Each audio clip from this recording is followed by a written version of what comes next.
Bonjour, nous sommes le mardi 25 février 2025 et le sujet est l'électricité et l'UFC Que Choisir qui craint une forte hausse. De combien et pour quelles raisons? Nous allons le voir.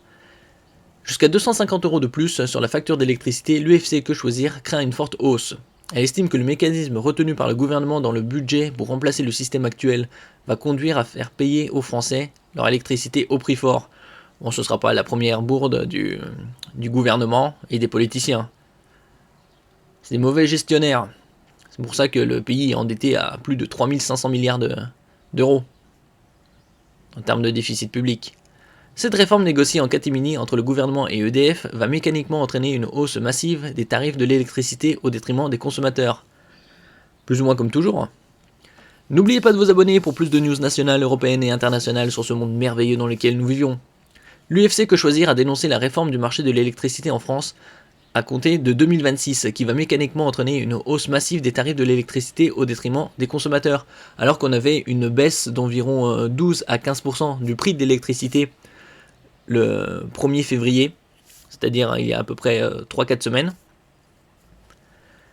En revanche, ils augmentent le prix de l'abonnement, pour compenser.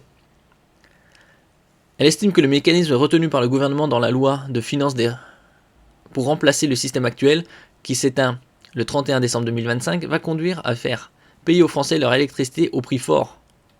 Donc on va voir qu'est-ce que c'est jusqu'à 250 € de plus, dans quelle configuration. Au détriment des consommateurs, elle estime que le mécanisme retenu par le gouvernement dans la loi de finances pour remplacer le système actuel va conduire à faire payer aux Français leur électricité au prix fort. Cela se traduirait pour les consommateurs par un alourdissement de la facture en moyenne de 19%, soit jusqu'à 250 € supplémentaires par an et par foyer moyen. Donc qu'est-ce que c'est un foyer moyen ici?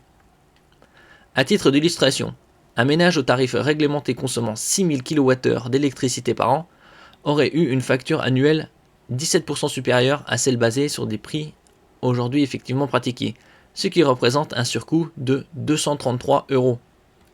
Donc une somme assez importante. EDF taxé pour compenser mais pas suffisamment selon l'UFC Que Choisir. Aujourd'hui, une partie de l'approvisionnement est assurée via un mécanisme appelé AREN, accès régulé à l'électricité nucléaire historique, qui constitue la part de l'approvisionnement en lien avec les coûts de production nucléaire d'EDF. Le parc électrique nucléaire représente environ 72 à 75% de l'électricité produite dans le pays.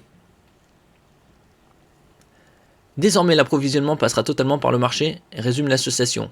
L'UFC Que Choisir déplore enfin qu'en dépit de l'engagement du gouvernement de redistribuer aux ménages une partie des profits d'EDF, celle-ci sera très limitée. Seule une petite fraction de la consommation des ménages sera concernée et la taxation des bénéfices d'EDF restera insuffisante pour compenser la flambée des prix, estime-t-elle. Bon, la solution, c'est bien évidemment de partir de cette Union européenne qui est un vampire. Merci pour votre écoute et à la prochaine.